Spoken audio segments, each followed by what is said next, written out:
They didn't just lose you. They lost the light they couldn't see until it was gone. You weren't just someone they knew. You were someone heaven sent. And now that you're gone, the silence is louder than your presence ever was. Was it heartbreak, or was it holy separation? Was it abandonment, or divine reassignment? Was it loss, or the beginning of their lesson? Stay, because before this scroll ends, you'll understand why your exit hurt more than your presence ever healed. You'll see why your absence became the mirror they couldn't look away from, and why the void you left wasn't punishment, but prophetic consequence. Welcome to Chosen Ones, prophecy, where the unseen is revealed, the forgotten are remembered, and the ones who walked away finally wake up. Isaiah 30:20 says, "Though the Lord gives you the bread of adversity and the water of affliction, your teachers will be hidden no more. With your own eyes you will see them." You were that teacher, but they only saw it after the silence. Stay, because the signs that are about to unfold may explain your entire life. The hidden light they took for granted. You didn't walk into their life. You were assigned to it. Heaven planted you like oil in a dry place, but they drank the oil and cursed the well. To them, your peace was normal. Your discernment was just good advice. Your presence was overlooked because it was constant. But even Jesus could do no mighty work in Nazareth, not because he wasn't anointed, but because they were too familiar to recognize the sacred. What is divine becomes invisible when handled by the unprepared. You weren't just part of their life. You were the covering they didn't know they had until the storm came. And now that you're gone, they finally feel what they once ignored. But the light you carried has already been reassigned. When the chosen walk away, heaven closes a door. Your departure wasn't impulsive, it was orchestrated.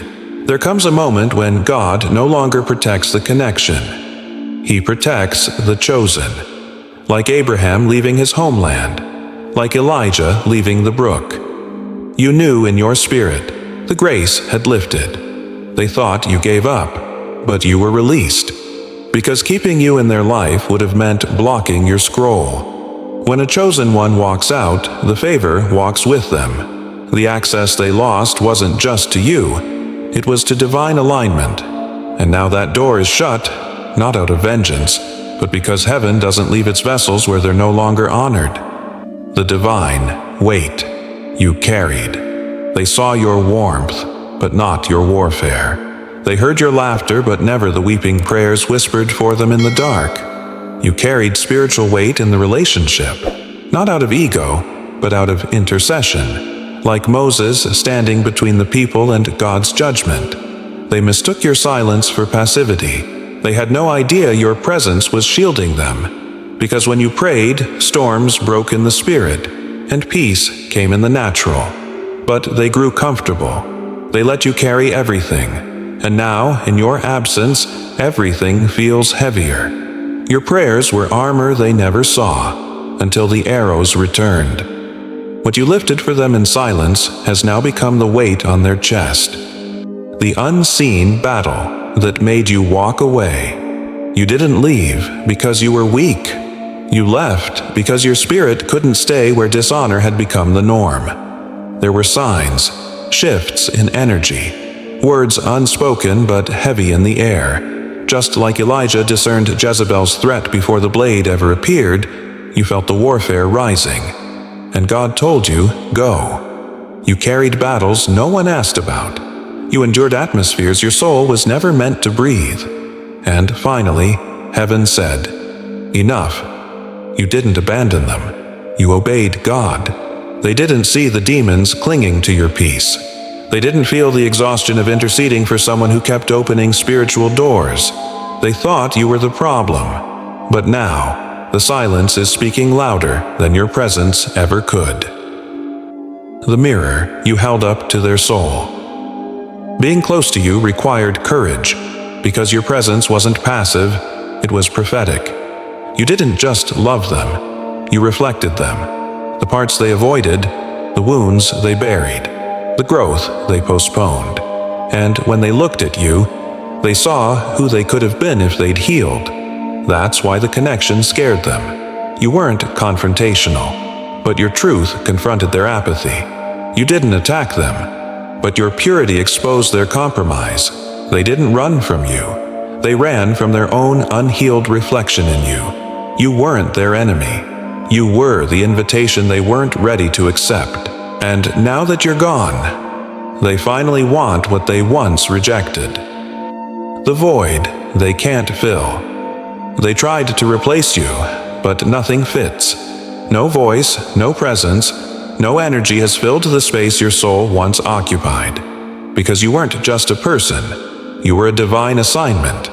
You carried keys that unlocked them. You spoke words that fed them. You created an atmosphere that healed them. And now, they are surrounded by people, but still feel alone. The absence of a chosen one creates a vacuum that echoes in the spirit realm. They scroll through old messages. They remember the prayers.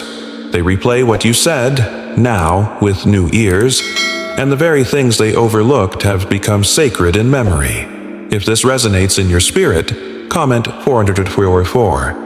Now, as a prophetic sign, you are still listening and receiving. When they realize what you were, regret doesn't come instantly.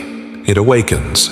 Sometimes long after the chosen one has walked away, they begin to trace the patterns, the peace that left, the chaos that followed, the dreams you spoke, now coming to pass without them.